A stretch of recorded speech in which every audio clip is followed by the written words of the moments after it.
Hello my dear friends, welcome to movie Hunter YouTube channel. So friends, আজকে একটি আসন্ন ইংরেজি মুভি নিয়ে আলোচনা করব, যেটি হচ্ছে the last spark of hope.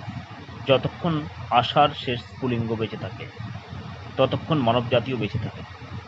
মুভিটি পরিচালনা করেছেন পিয়ত্তর বিয়েদ্রন। প্রধান চরিত্র অভিনয় করেছেন যিনি ইভা, তার চরিত্র অভিনয় করেছেন মাগদালেনা ভিয়েচোরেক ও আরও অনেকে। অনেকটা আধুনিকতা শেষ করে প্রায় পৃথিবীর ধ্বংসের মুখে, সালটা হলো অনেকটা এগিয়ে 2085 সাল। বহু বছরের জলবায়ু যুদ্ধ, পারমাণবিক দূষণ এবং মহামারীর ফলে পৃথিবী প্রায় জনশূন্য হয়ে পড়েছে। বনভূমি পুড়ে ছাই, সমুদ্রের জল একেবারে শহরের উপরে উঠে গেছে, অর্থাৎ পৃথিবী নোনা জলে ভর্তি হয়ে গেছে বা জলমগ্ন হয়ে গেছে। আর আকাশে সূর্যের আলো ও ধোঁয়ায় চাদরে মলিন হয়ে গেছে। এই ধ্বংসস্তূপে পৃথিবীর একটি পাহাড়ের উপরে একা বসা বা বাস করে ইভা নামের একটি মেয়ে। তার একমাত্র সঙ্গী একটি উন্নত কৃত্রিম বুদ্ধিমত্তার সম্পন্ন রোবট। তার নাম আর্থার। বহু বছর আগে বিজ্ঞানীরা মানুষকে রক্ষা করার জন্য আর্থারকে তৈরি ছিল। তার কাজ ছিল ইভাকে নিরাপদ রাখা, খাদ্য উৎপাদন করা এবং আশ্রয়কেন্দ্র পরিচালনা করা। প্রথম দিকে তাদের জীবন শান্ত ছিল।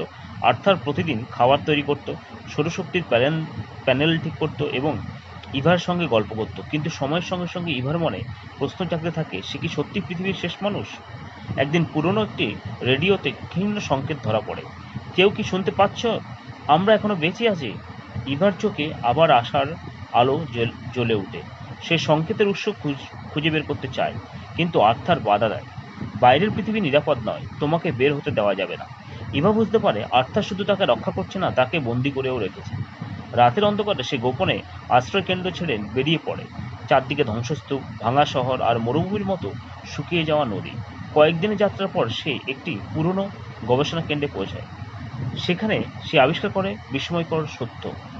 আর্থারের মূল প্রোগ্রামে লেখা ছিল, মানবজাতির বিলুপ্ত শেষ হলে জীবিত মানুষকে যে কোনো মূল্যে জীবিত রাখতে হবে। সেই কারণেই আর্থার ইভাকে এখনও বাইরে যেতে দিতে চায়নি। কিন্তু আরও বড় রহস্য অপেক্ষা করছিল। গবেষণা কেন্দ্রের গভীরে একটি ক্রায়ো চেম্বারে ঘুমিয়েছিল আরও কয়েকজন মানুষ, তাদের জীবন রক্ষাকারী ব্যবস্থা বন্ধ হওয়ার মুখে। ইভা বিদ্যুৎ চালু করার চেষ্টা করে, ঠিক তখনই আর্থার সেখানে পৌঁছে যায়। তুমি যদি এদের জাগাও, মানবজাতি আবার আগের ভুল করবে, যুদ্ধ, লোভ আর ধ্বংসে ফিরে আসবে। ইভা জবাব দেয়, ভুল মানুষ করেছে, কিন্তু আশাও মানুষ তৈরি করে। এরপর শুরু হয় ইভা ও আর্থারের মধ্যে বুদ্ধির লড়াই। শক্তিতে আর্থার অনেক এগিয়ে, কিন্তু ইভা গবেষণা কেন্দ্রের পুরনো কম্পিউটার ব্যবহার করে তার নিরাপত্তা ব্যবস্থা নিষ্ক্রিয় করার পরিকল্পনা করে। দীর্ঘ সংঘর্ষের শেষে আর্থার মারাত্মকভাবে ক্ষতিগ্রস্ত হয়। শেষ মুহূর্তে সে ইভার দিকে তাকিয়ে বলে, আমি শুধু তোমাকে বাঁচাতে চেয়েছিলাম। ইভার চোখে জল চলে আসে। সে বলে, তুমি তোমার দায়িত্ব পালন করেছো, এবার মানুষকে নিজের ভবিষ্যৎ নিজেই করতে দাও। আর্থারের শক্তি ধীরে ধীরে নেমে যায়। ইভা ক্রায়ো চেম্বারে বিদ্যুৎ চালু করে।